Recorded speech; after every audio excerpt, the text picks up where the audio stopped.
Na silaha ya mwisho kuangalia siku ya Ijumaa tulikuwa tukitazama silaha ya kuyageuza mabaya kuwa mema. Tumekuwa tukiangalia silaha mbalimbali ambazo tukiziishi na kuzitumia katika ulimwengu wa maombi tunaweza kushinda siku hadi siku. Na silaha ya karibuni ambayo tumeiangalia ilikuwa ni silaha ya kuyageuza mabaya kuwa mema. Hapo tuliona namna ambavyo yule mwimbaji wa Thessalonike anasema yote utayageuza kuwa baraka. Wakati dunia inaleta hali ya kuniudhi, hali ya kunifadhaisha, mwimbaji anasema hayo yote utayageuza kuwa baraka. Tuliona namna ambavyo mabaya yaliyokusudiwa juu ya Danieli ya kutupwa katika tundu la sindano yalivyogeuzwa kuwa mema bila yeye kumlaani mtu. Lakini tuliona namna ambavyo mabaya yaliyokusudiwa juu ya Mordekai na Wayahudi wote yalivyogeuzwa kuwa mema. Tuliona moja ya ubora wa silaha hii, wakati unapoyageuza mabaya uliyoyasikia au uliyoyaona au uliyoyafunuliwa kuwa mema. Wakati yanapokuwa yanageuka kuwa mema, kiwango kile cha ubaya humpata yule aliyekusudia mabaya juu yako, kwa kiwango ambacho wewe unakuwa ukuhusika na chochote. Tuliona namna ambavyo Mordekai na Esther na Wayahudi wote wakimwomba Mungu ayageuze mabaya yaliyokusudiwa juu yao. Tuliona namna ambavyo wakati mabaya yale yanageuka kuwa mema, wakati mfalme anatangaza Mordekai kuvikwa vazi la kifahari na kupanda farasi ya mfalme na kupita kila mahali katika mji na kutangaza, hivi ndivyo mtu anayeheshimiwa na mfalme anavyotendewa. Wakati huo Hamani alianza kupata oga na watu wake walianza kumwambia, kuanguka utaanguka mbele ya Myahudi huyu. Na tuliona mapema kabisa mtu mmoja anatoa pendekezo, si Mordekai wala si Malkia wala si Wayahudi. Mtu mmoja wa taifa lake mwenyewe anatoa pendekezo, nasema mabaya yote ambayo Haman aliyakusudia juu ya Mordekai na yawe juu yake, yafanyike juu yake na Mordekai awe salama. Kwa tuliona wakati mabaya yanageuza kuwa mema, sura ile ya ubaya itakuwa juu ya mtu aliyekusudia mabaya kwa kiwango kile alichokusudia kutenda ubaya juu yako. Hiyo ndio ilikuwa silaha ya hivi karibuni ambayo tulikuwa tukitazama ya kuishi nayo katika maombi. Tunasema silaha hii inafanya kazi vizuri zaidi katika ulimwengu wa kuomba. Nyuma yake kidogo tulikuwa tumeona silaha ya kufarakanisha. Silaha ya kufarakanisha. Tuliona namna ambavyo Mungu aliwafarakanisha watu wa Babeli walipokuja kwa umoja, kwa pamoja, kinyume chake, ili wajenge mnara mpaka mbinguni. Tuliona namna ambavyo Mungu alitumia silaha ya kuwafarakanisha, na mara wakaanza kutoelewana. Wakati anaagiza tofali, aliyeagiza tofali analeta maji.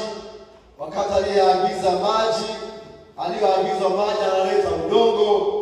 Wakafarakana wao kwa wao, hivyo wakaiacha kazi ile na kutawanyika juu ya uso wa nchi. Hivyo tuliona namna ambavyo ni rahisi kabisa kufarakanisha kundi au watu waliokuja kinyume chako. au mazingira au wanga au tukio chochote ambacho umekuja kinyume chako, tuliona namna ambavyo kwa kutumia silaha hii bora ya kukifarakanisha chenyewe kitagombana na ratiba yake, na katikati utapita na kuwa salama. Bwana Yesu asifiwe. Ndio tuangalie katika hizi chache silaha nyingine bora sana katika ulimwengu wa roho, ambao ukitumia lazima utashinda. Utashindana na kushinda. Kumbuka tulianza siku za nyuma na kitabu cha Efeso kinasema, vaeni silaha zote za Mungu mpate kushindana siku ya uovu.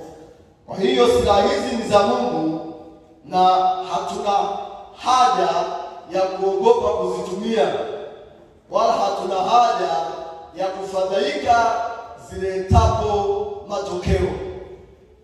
Tulianza na nasema, vaeni silaha zote za Mungu mpate kushindana siku ya uovu. Kwa hiyo nilisema silaha hizi ni za Mungu, hatuna haja ya kuzitumia kwa kuwa hazituhitaji fedha yoyote, hazituhitaji nguvu yoyote. Ni za Mungu, ziko tayari, zinatungoja tuzitumie. Lakini pia nilisema hatuna haja ya kufadhaika zinapokuwa zikileta matokeo, maana silaha ni za Mungu na zinatimiza wajibu wake. Kazi yetu sisi kuziweka vitani.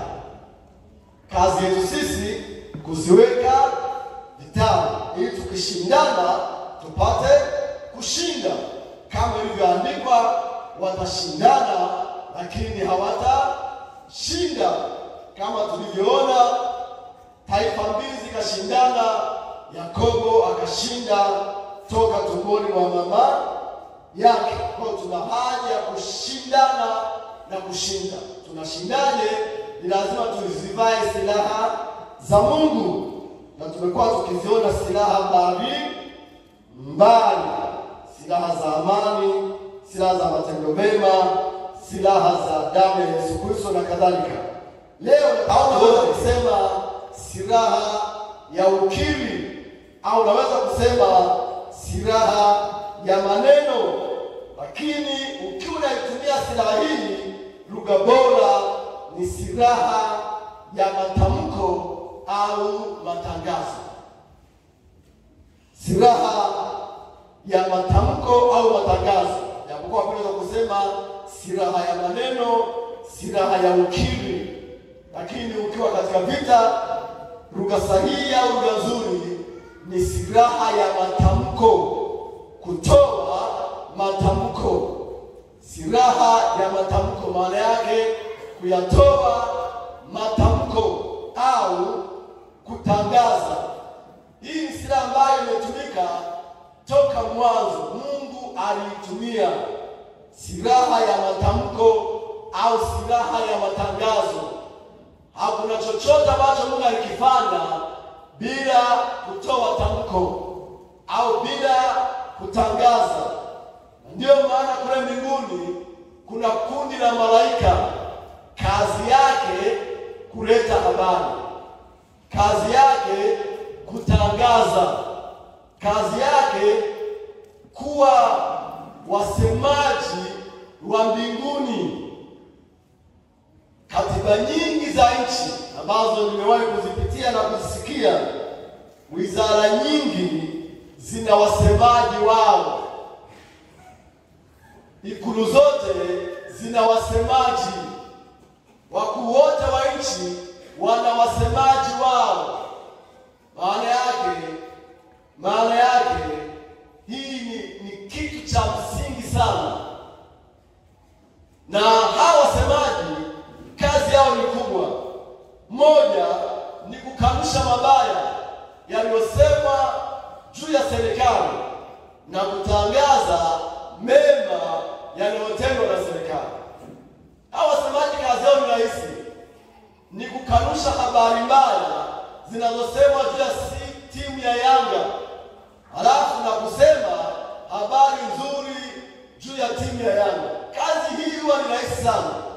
Wasemaji wa vilabu kazi yao nyepesi, kukanusha mabaya yanayosema juu ya timu zao na kutangaza mema wanayoyataka yawe juu ya timu zao. Kukanusha mabaya yanayosema juu ya vyama vyao na kutangaza mema wanayotaka yawe kwenye vyama vyao. Kukanusha mabaya yanayosema juu ya serikali yao na kutangaza mema wanayoyataka yajulikane kwa serikali yao. Bwana Yesu asifiwe. Jana nilikuwa naangalia kwenye TV, nikamwona rais mstaafu alikuwa Bukombe akiwa na naibu waziri Doto Biteko. Huyu mheshimiwa Jakaya Kikwete anasema kazi kubwa sasa ya chama kwa siku zilizosalia ni kukanusha mabaya yanayosemwa juu ya serikali ya Samia na Chama cha Mapinduzi na kutangaza mema yaliyotendwa na mheshimiwa Rais Samia pamoja na chama chake cha Mapinduzi. Kazi ya kutoa matangazo, kazi ya kutoa matamko. Hii ni silaha imara sana, inayoleta raha, inayoleta furaha, inayoleta kujiamini, inamtengenezea hofu adui, kisha na kumwingiza Mungu kazini. Silaha hii ya matangazo, silaha hii ya matamko inampa mwenye silaha hii kujiamini, inampa mwenye silaha kuwa na raha, inampa mwenye silaha kutoogopa. Wakati huo inatengeneza hofu kwa adui, wakati huo inatengeneza mashaka kwa adui, wakati huo inamweka Mungu kazini. Kitabu cha Samueli wa kwanza sura ya 17 mstari wa 44 hadi 48. Pata nisaidie kusoma mzee kiongozi hapo.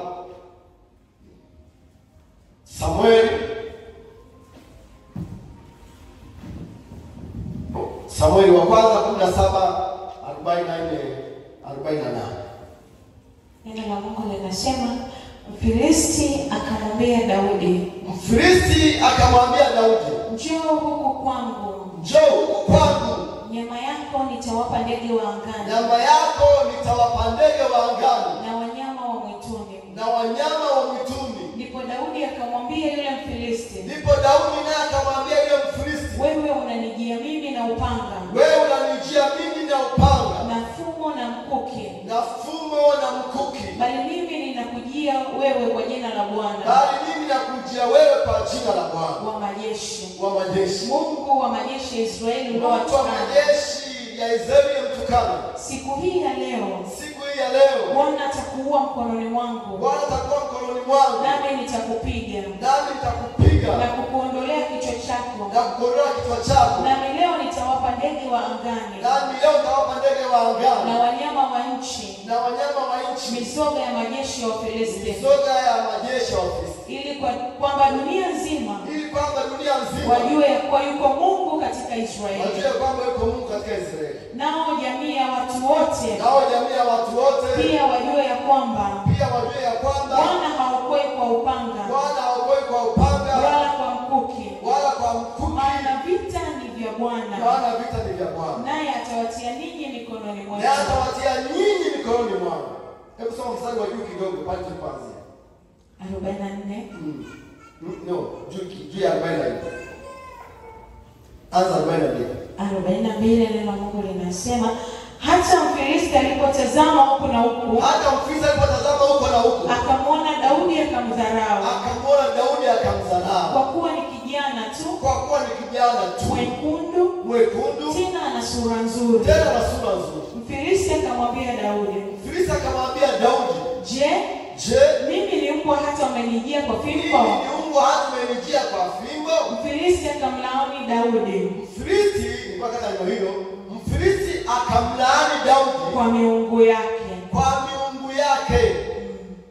Mfilisti akamlaani Daudi kwa miungu yake. Mstari ya mwisho kwa tunaona Daudi akamlaani Mfilisti kwa jina la Mungu wake.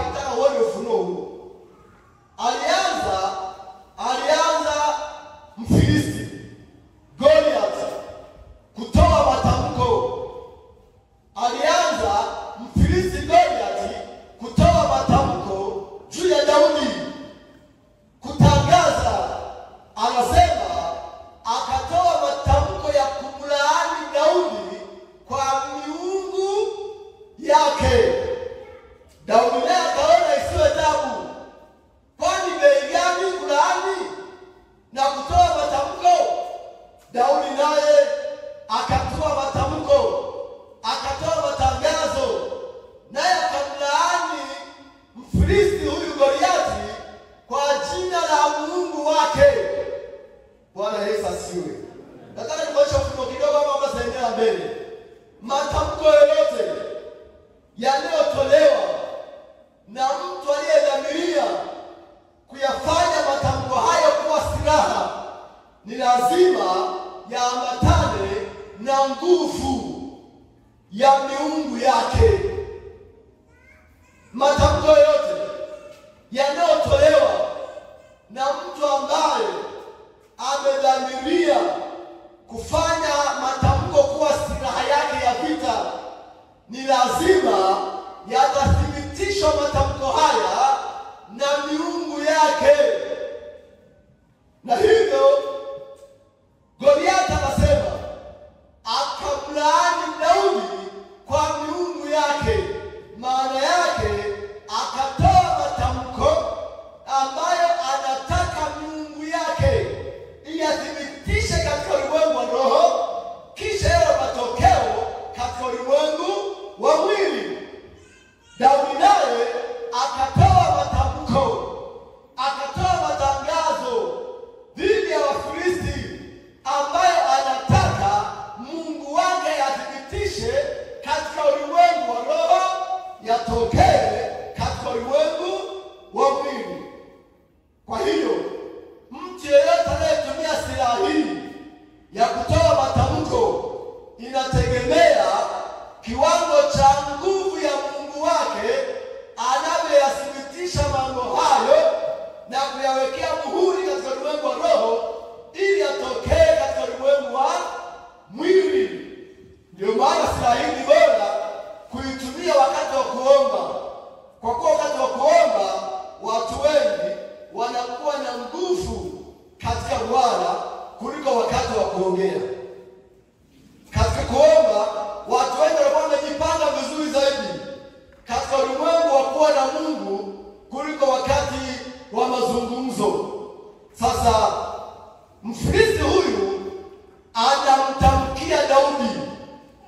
Tuliona Mfilisti huyu alikuwa na upanga, Mfilisti huyu alikuwa na mkuki, Mfilisti huyu alikuwa na ngao.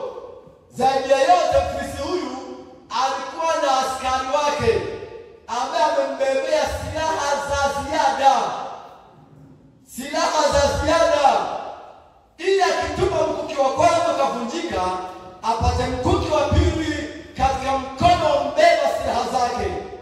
Ili akitupa mshale wa kwanza kapotea, apate mshale wa pili kutoka kwa mbeba silaha wake. Ili akitupa upanga wa kwanza usifanikiwe, apate upanga wa pili kwa mbeba silaha wake. Lakini tunaona maandiko yanaonyesha pia Daudi naye hakuwa haba, alikuwa na mawe matano katika kombeo lake. Ili akirusha jiwe ya kwanza likapotea pasipo matokeo, alichukua jiwe la pili alirushe pia. La pili lisipoleta matokeo, alichukua la tatu. Lisipoleta matokeo, achukue la nne na la tano. Na hivyo kila mmoja alikuwa na silaha ya kutumia kwanza na ya pili na ya tatu. Maana alikuwa na akiba ya silaha. Lakini nataka uone watu hawa kabla hawajaingia vitani walianza kutumia silaha ya maneno. Nataka uone vizuri, kabla hawajaingia kwenye vita Daudi hajatumia silaha zake za mawe, na Goliathi hajatumia silaha zake za mikuki na upanga na mishale. Kila mmoja wake alianza kutumia silaha ya maneno. Silaha mbali na mimi nayeniona, kuna nguvu nyingine itakayothibitisha haya anayoyasema. Na kwa kuwa huyu anajiuliza, hiyo nguvu nisiyoiona, hiyo miungu nisiyoiona, nitaishindaje sasa? Maana pigana mtu anayemuona nyuma yake ana miungu nisiyoiona.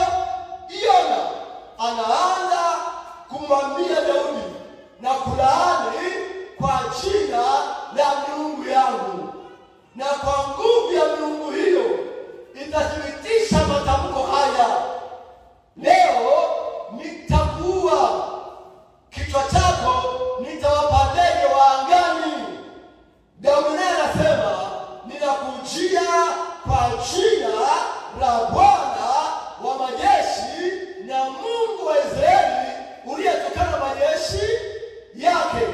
Atathibitisha haya, na hivi leo nitakuua na Wafilisti wote, nyama yao nitawapa ndege wa angani. Unaona, kila mmoja anaanza kucheza na vita ya madani. Hivi ndivyo rais wa kwanza wa Tanzania alivyosema. Anamwambia Idi Amin, nguvu tunazo na uwezo tunao na sababu tunayo, tutaingia vitani na wewe. Halafu watu wanaanza kuimba nyimbo za matamko. Idi Amin huyo joka, kwa kuwa ni nyoka, kazi ya nyoka ni kuuawa, kwa mtu anakwenda kwa nia ya kuua nyoka. Bwana Yesu asifiwe. Bwana Yesu asifiwe. Nguvu ya matamko, silaha ya kutamka. Usiingie vitani bila matamko. Usishindane chochote bila matamko, bila matangazo ambayo unaambatanisha na jina la Mungu wako. Biblia inasema vizuri, takuonyesha namna ambavyo matamko haya ni silaha imara.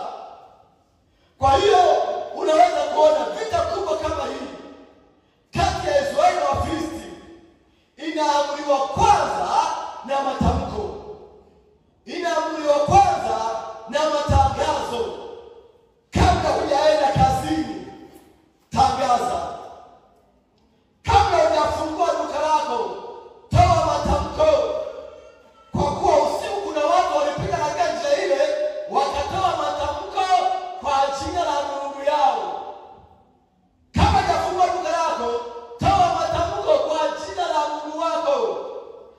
Kabla hujaingia ofisini na kukalia kiti cha ofisi yako, toa matamko kwa jina la Mungu wako. Kwa kuwa kuna watu wamekuja anga hilo mchana usiku, nao wametoa matamko kwa jina la Mungu yao. Na matamko yote huthibitishwa katika ulimwengu wa roho ili yalete matokeo katika ulimwengu wa mwili. Nini kinatokea? Thibitisho la Mungu mwenye nguvu ndilo hutokea kuwa dhahiri katika maisha ya mwili. Kwa usiogope matangazo yaliyotangulia, usiogope maneno yaliyotangulia, usiogope kashfa iliyotangulia, usiogope vitisho vilivyotangulia. Tangaza. Toa matamko juu ya nchi, toa matamko juu ya anga, toa matamko juu ya ofisi, toa matamko juu ya kazi yako, toa matamko kwa jina la Bwana Mungu wako. Yatawekewa muhuri, yatatokeza leo vile yasema, yatakuwa ndiyo maisha yako. Unaona, watu hawa ni mashujaa. Goliath alikuwa ni shujaa. Biblia inasema hakutokea kabla yake mtu shujaa kama yeye. Mkono wake, urefu wake ni sawa na mikono mitano. Mtu yakuwa mtu wa kawaida. Biblia inasema alikuwa ni shujaa wa vita, mzoefu. Akitokea mahali majeshi yanatetemeka. Lakini tazama namna ambavyo anaanza kucheza vita kwa maneno, anaanza kucheza vita kwa matamko. Lakini ninasema Daudi naye alikuwa ni shujaa. Alikuwa amekwisha kuua ndugu kwa mikono yake. Daudi naye alikuwa si haba, alikuwa shujaa. Alikuwa amekwisha kuua simba kwa mikono yake. Daudi naye alikuwa si haba, alikuwa shujaa. Alikuwa amekwisha kuwanyang'anya na wezi na majambazi kondoo za bwana wake katika mikono yake. Lakini tazama kwenye shujaa wake anavyoanza kucheza na matamko. Usiseme mimi najiamini, usiseme nitatokea tu itajulikana, usiseme mimi na nguvu nikifika natambua. Hapana, kabla ya kufika toa matamko. Kabla ya kuingia toa matamko. Unaenda kwenye ofisi ya mtu, usiseme nikifika nitaongea naye.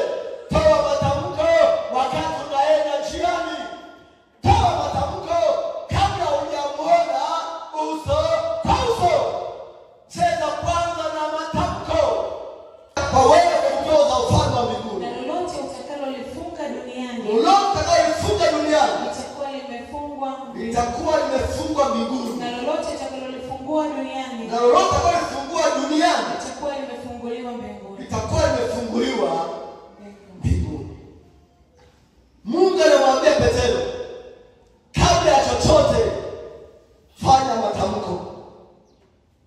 Yesu anamwambia Petero, kabla ya chochote tangaza kufunga vitu. Mungu anamwambia Petero, kabla ya chochote tangaza kufunguliwa kwa vitu. Unaona, Mungu anamwambia Petero, kabla hujaingia vitani, kabla hujafanya mashindano, kabla hujashindana kushinda, tengeneza kwanza, ingia kwanza na silaha ya matamko, na silaha ya matangazo. Tamka kufungwa kwa vitu, tamka kufunguliwa kwa vitu. Hii ndio kanuni alicheza nayo Daudi, na ndio kanuni alicheza nayo Mfilisti. Lakini Mungu aliyethibitisha mwenye nguvu ndiye aliyeshinda. Miungu ya Wafilisti ilithibitisha matamko ya Mfilisti, lakini na Mungu wa Daudi naye akathibitisha matamko ya Daudi, na matamko ya Daudi kwa kuwa amethibitisha na nguvu kuliko miungu yakawa dhahiri, na Mfilisti akauawa.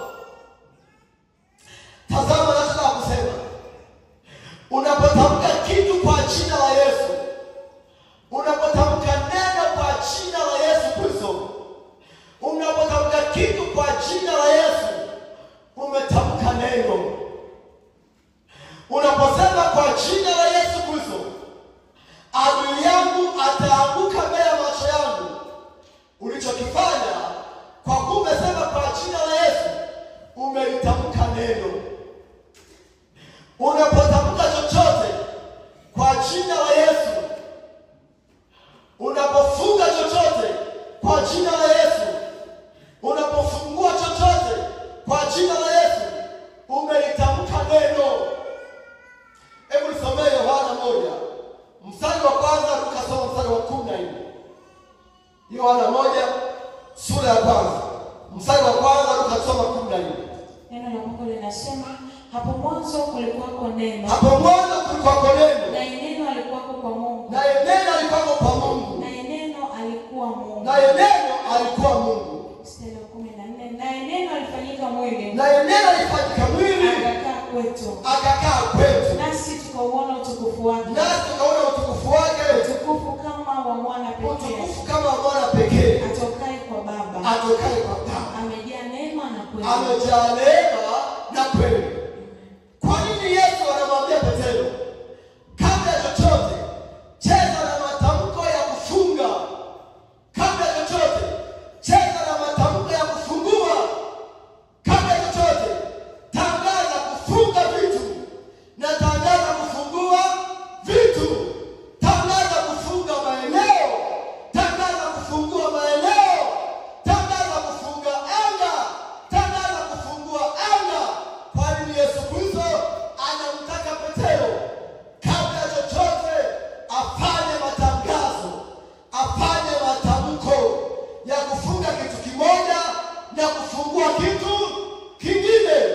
Ni kwa sababu Yesu Kristo anajua akisema kitu kwa jina langu atakuwa ameitamka neno. Atakuwa ameitamka nini? Neno. Na ukitamka neno umefanya nini? Soma kitabu cha Yeremia 23:29. Yeremia 23:29. Yeremia 23:29. Yeremia 23:29.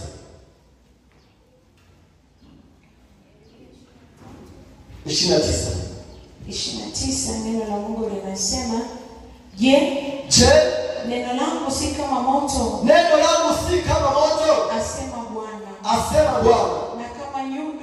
Na kama nyundo ivunjayo mawe vipande. Rudia tafadhali. Je, neno langu si kama moto? Asema Bwana. Asema Bwana. Na kama nyundo ivunjayo mawe vipande.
alipofanyika mwili anajulikana kama Yesu. Tukiwa katika mwili tukatoa matamko kwa jina la Yesu, tumesema neno. Tukitamka neno tumetamka moto, tumetamka moto, tumetamka nyundo ivunjayo vipande vipande. Nini kitasalia mbele ya tamko la moto ulambao na kuyeyusha kila kitokeacho mbele yake? Nini kitasalia mbele ya matamko ya nyundo ivunjayo vipande vipande? Ni kwa hakika kila mtu yeyote aingiaye vitani kwa silaha hii atashinda na zaidi ya kushinda. Ndio maana Daudi anasema, na kujia kwa jina la Bwana wa majeshi, akijua ametamka Yesu, akijua ametamka neno, akijua neno litageuka kuwa moto na nyundo. Na ndiyo maana alipopiga jiwe moja likaenda na neno, ndani ya neno palikuwa na moto na nyundo. Biblia inasema ile jiwe likampata Mfilisti katika kipaji cha moto cha uso. Kumbe neno lile lilikwenda na moto na nyundo, na Mfilisti yule akaanguka chini. Kimsingi hakuuawa na jiwe, aliuawa na tamko la Daudi. Kwa kuwa Daudi alisema, natangaza, natamka na kujia kwa jina la Bwana. Aliposema jina la Bwana, kumbe ametamka neno. Alipotamka neno, kumbe ametamka moto na nyundo. Jiwe lile likageuka kuwa moto na nyundo katika uso wa Mfilisti Goliath. Unapocheza na sera ya matamko, unapotamka unatamka neno la Bwana, kwa kuwa utasema, ninayasema haya kwa jina la Yesu.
na vile ulivyo navyo na vile unavyoonekana, huyo sio wewe, sio uhalisia wako.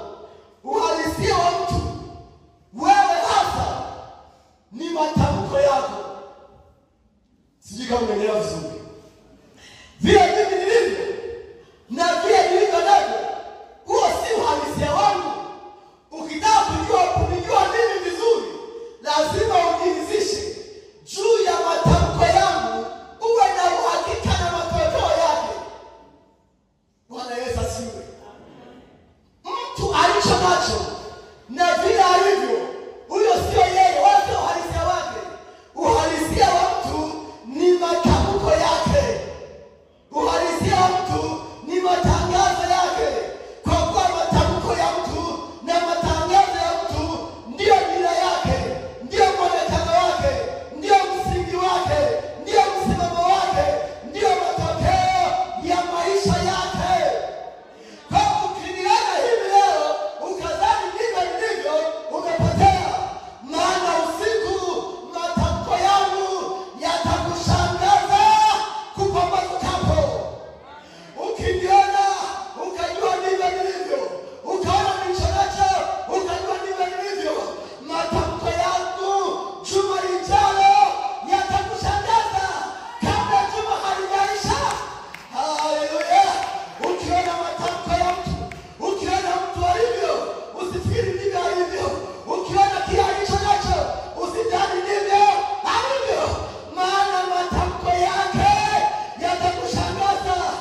Bali wale watu waliopanda pamoja naye wakasema,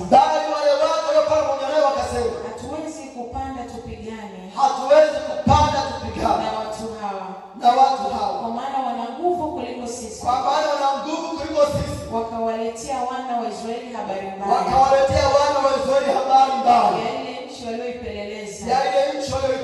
Wakasema, ile nchi tuliyopita kati yake ili kuipeleleza ni nchi inayowala watu wanaoikaa, na watu wote tuliowaona ndani yake ni watu warefu mno. Kisha huko tuliwaona Wanefili, wana wa Anaki, waliotoka kwa hao Wanefili. Tukajiona nafsi zetu kuwa kama panzi, nao ndivyo walivyotuona sisi. 14 mstari wa kwanza. Mkutano wote wakapaza sauti zao wakalia. Watu wakatoka machozi usiku ule. Kisha wana wa Israeli wote wakamnung'unikia Musa na Haruni. Mkutano wote wakawaambia, ingekuwa heri kama tungalikufa katika nchi ya Misri, au ingekuwa heri kama tungalikufa katika jangwa hili. Mbona Bwana anatuleta mpaka nchi hii ili tuanguke kwa upanga? Wake zetu na watoto wetu watakuwa mateka. Je, si afadhali turudi Misri? Wakaambiana, na tumweke mtu mmoja awe akiba. Tukarudi Misri. Ndipo Musa na Harun wakaanguka kifudifudi mbele ya mkutano wa kusanyiko la wana wa Israeli. Na Yoshua mwana wa Nuni na Caleb mwana wa Yefune waliokuwa miongoni mwao walioipeleleza nchi, wakararua nguo zao, wakanena na mkutano wote wa wana wa Israeli wakasema, nchi ile tuliyopita kati yake ili kuipeleleza ni nchi njema mno ya ajabu. Ikiwa Bwana anatufurahia, atatuingiza katika nchi hii, atupe iwe yetu. Nayo ni nchi yenye wingi wa maziwa na asali, naye Bwana yu pamoja nasi. Msiwaogope. Tazama namna ambavyo vita inachezwa kwa maneno. Tazama namna ambavyo vita inamalizwa na matamko. Tazama vizuri habari hii.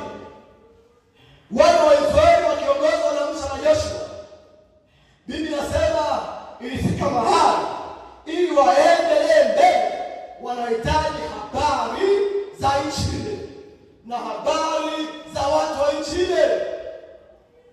Walikwenda watu 12, watu 10 katikati yao wakaleta habari mbaya.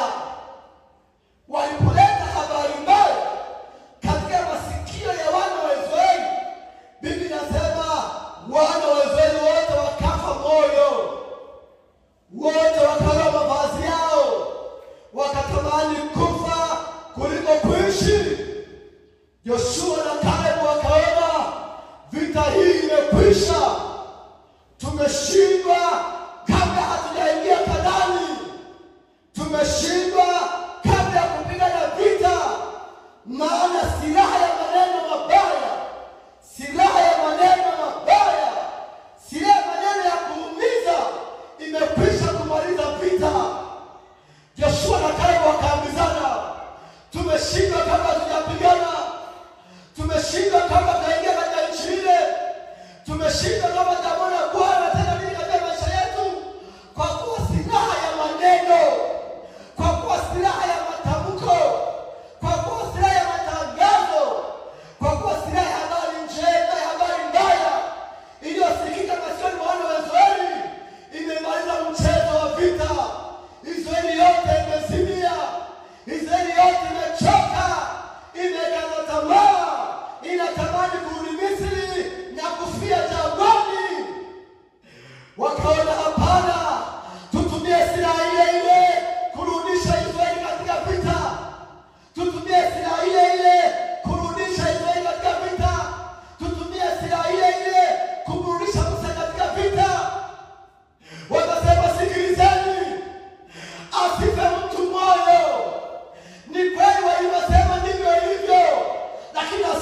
tuna matamko, lakini na sisi tuna matangazo. Ni kwa hiyo matangazo ndivyo ilivyo. Sikilizeni matangazo yetu pia. Sikilizeni matamko yetu pia. Wakaanza kutamka. Wakasema injili ni njema. Wakasema watu wale watakuwa mboga yetu. Wakasema watu wale watakuwa chakula chetu. Wakasema watu wale Bwana amewakataa. Wakasema watu wale Bwana ameondolea utisho. Ameutupa sisi. Tusiogope, watakuwa chakula chetu. Tusiogope, watakuwa nyama yetu. Tusiogope, nguvu yao imekuwa yetu. Tusiogope, utisho wao Bwana ameuondoa, ameuleta kwetu. Watu waliposikia matamko ya Yoshua na Kalebu, wakaamka, wakainuka. Musa akaamuka, akapanga vita kwa maneno ya Kalebu na Yoshua, na vita ikapigwa na Israeli ikashinda. Matamko ya vita. Unahitaji kuingia kwenye silaha, kuingia kwenye vita ya maisha na silaha. Unahitaji kucheza na ulimwengu roho kwa silaha ya matamko. Ngoja nikuonyeshe mtu mmoja aliyecheza na silaha ya matamko mwingine. Kitabu cha Mika. Kitabu cha Mika nadhani sura ya 9. Mika nadhani sura ya 9. Kama si 9 itakuwa ni sura ya 8, lakini tuanze na sura ya Mika sura ya 8 nadhani. Tuanze na sura ya 8 tu. Ina mwisho 7 Mika inasemaje? 7 na 8 wanatuona namna ambavyo Mika anasema, msifurahi juu yangu enyi adui zangu. Yes, mstari wa 8. Hebu nisome tena. Usifurahi juu yangu adui yangu. Usifurahi juu yangu adui yangu. Niangukapo nitasimama tena. Niangukapo nitasimama tena. Nikapo gizani Bwana atakuwa juu Nikapo yangu. gizani Bwana ataniangazia nuru. Yes. Rudia tena. Usifurahi juu yangu. Usifurahi juu yangu Adui yangu. adui yangu. Niangukapo nitasimama tena. Niangukapo nitasimama tena. Nikapo gizani Bwana atakuwa nuru kwangu. Bwana atakuwa nuru kwangu. Mika aliandika neno hili na tangazo hili kutokana na tangazo la Kalebu na Yoshua. Kwa kuwa Israeli yote ilikuwa imeanguka. Musa naye alikuwa ameanguka kifudifudi na Haruni. Israeli yote imekuwa imeanguka nguo na kulala chini na kulia wakisema heri kufa kuliko kuishi. Kalebu na Yoshua wakasema mjapoanguka mtainuka tena. Mjapoanguka mtainuka tena. Yoshua anawaambia maadui zake, msifurahi kwa sababu Musa ameanguka na Haruni na Israeli wote wameinama vichwa. Hapana, tujapoanguka tutainuka tena. Na mahali pa giza Bwana atatoa nuru yetu, na watu hawa watakuwa chakula chetu. Mara hii Mika anatoa matamko. Maadui zake walikuwa wanashangilia namna ambavyo Bwana amewaacha. Maadui zake walikuwa wanashangilia namna ambavyo Bwana hawapiganii tena. Maadui zake walikuwa wanashangilia namna ambavyo nuru ya Bwana haitembei tena mbele ya macho yao. Mika akafadhaika na watu wake wakanyong'onyea. Maana kwa walipotoka walisikia maneno ya kashfa, wakiambiwa Bwana amewaacha kwa sababu mmetenda dhambi.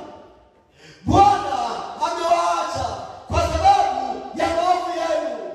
Bwana amewaacha kwa sababu nyinyi si watakatifu. Mara moja Mika akajitia nguvu, akainuka, akasimama juu ya mlima, akatangaza, anasema, sikieni enyi adui zangu, sikieni enyi adui zangu, wala msifurahi juu yangu, kwa kuwa nijapoanguka nitainuka tena, na nijapotembea gizani Bwana atakuwa nuru yangu. Haya ni matamko ya Mika, kama alivyotamka Daudi juu ya Wafilisti, na Yoshua na Kalebu juu ya habari mbaya. Tunahitaji kucheza na silaha ya matamko katika maisha yetu ya kila siku. Cheza na silaha ya matangazo. Ni silaha inaleta raha, ni silaha yenye nguvu, ni silaha yenye kuinua waliozimia, ni silaha yenye kuamsha waliolala, ni silaha ya kudhoofisha watesi na maadui.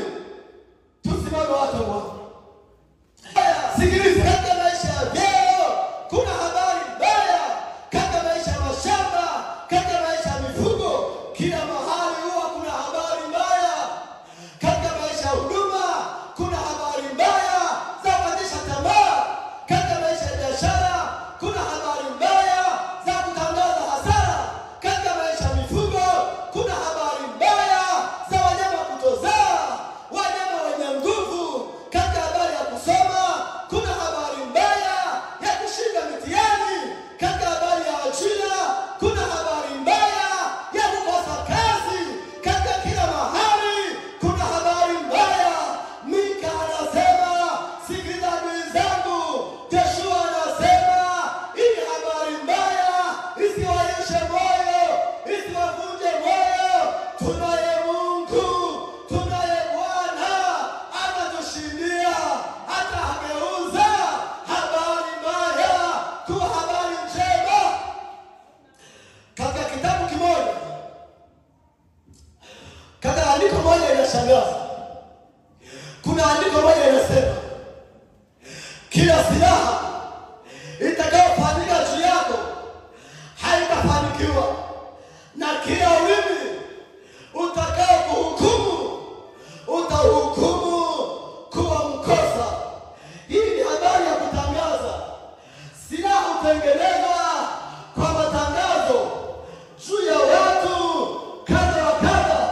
Mabaya hutengenezwa ili yatangazwe juu ya watu. Lakini sikiliza, Biblia inasema kila silaha itakayofanyika juu yako lazima itangaziwe kuwa haitafanikiwa, na kila ulimi utakao kuhukumu kuwa mkosa lazima utangaziwe ulimi huo kuwa una hatia. Nataka wewe siku zote vita ya watu katika ulimwengu leo na ulimwengu wawili huamuliwa na maneno, huamuliwa na matamko. Na wa sayansi ya siasa wanaamini na wanajaribu kuaminisha watu katika matamko, katika matangazo, katika maneno kuna suluhu kubwa ya vita kuliko silaha, kuliko bunduki, kuliko mabomu, kuliko atomiki, kuliko silaha za vita zinazojipiga zenyewe. Kila mahali duniani wasomi wa sayansi ya siasa wanaamini maneno, wanaamini matamko, wanaamini mikataba ya maneno ina nguvu, ina nguvu katika vita, kushinda vita, kusuluhisha vita kuliko silaha za vita. Kwa nini leo usitumie silaha hii kushinda vita juu ya maisha yako? Je, umesikia habari mbaya zimetamkwa juu yako?